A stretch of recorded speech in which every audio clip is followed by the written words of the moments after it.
Welcome back. It was a night of rage and fury on the streets of Montreal this past Friday as scores of anti-NATO and pro-Palestinian protesters wreaked havoc across the city, prompting sharp condemnation from Prime Minister Justin Trudeau, who slammed the protesters for appalling anti-Semitic behavior. All this is the PM. Yeah, he was at the Taylor Swift concert that night. Here to help us break this all down is the host of the Charbonne Report, Michael Charbonne. Always pleasure having you on here.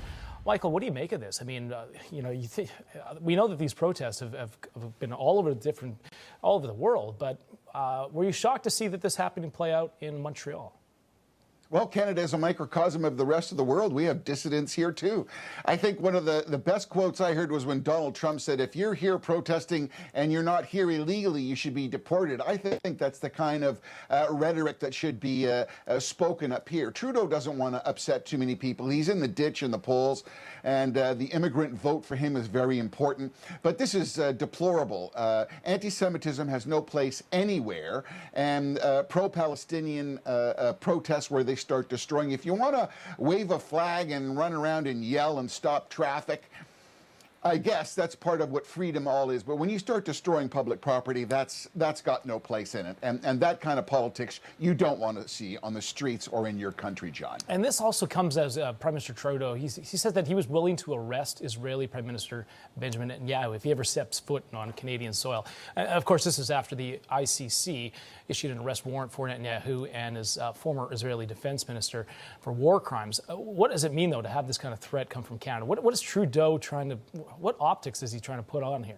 Netanyahu is likely not going to go into Canada, let's be honest. That's a bucket of beaver tails, I'm going to tell you right now. I mean, that kind of rhetoric, yeah. I mean, he's trying, let's understand, if Trudeau is jettisoned, which is a large possibility in the next election, because if we held an election today, Pierre Poilievre's Conservatives would be a majority. If Trudeau's ejected, you can see how he's trying to lick the boots of the United Nations, so far be it to go against the ICC.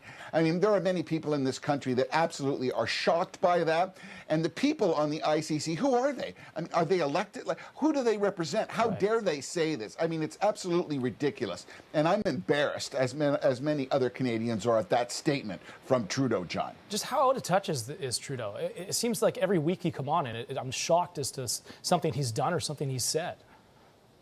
Yeah, well, you know, when you're so far back in the polls and you have to have more security to protect against people who are demonstrating against you, and you can't seem to get policy, you're hearing from your cabinet ministers that they want to change the leader, and then you say, well, let's stop the tax and try to pay off everybody. He's getting desperate, and the unfortunate reality is the way that our government is organized, he's being supported by two other parties because he's in the minority government.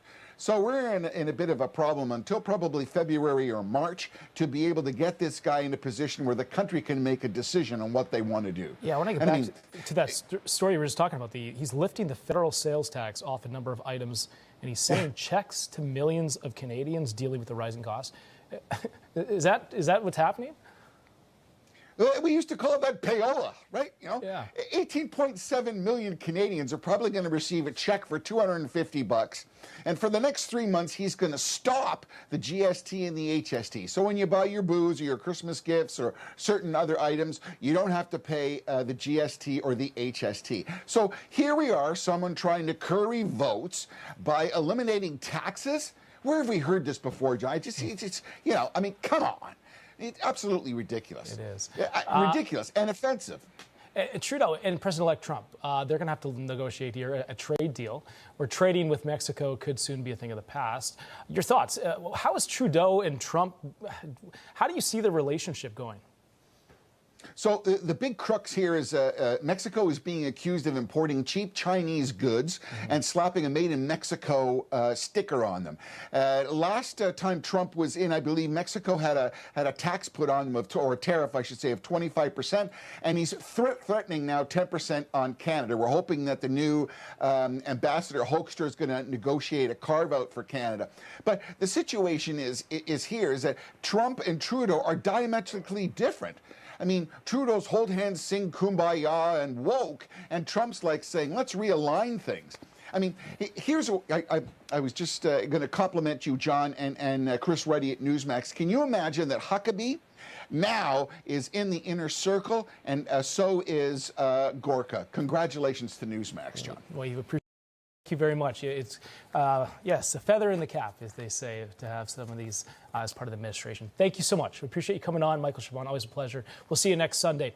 That's going to do it here for Sunday Report. Thank you so much for watching. Stay with us. Sunday Agenda with Lydia Serrane starts right now.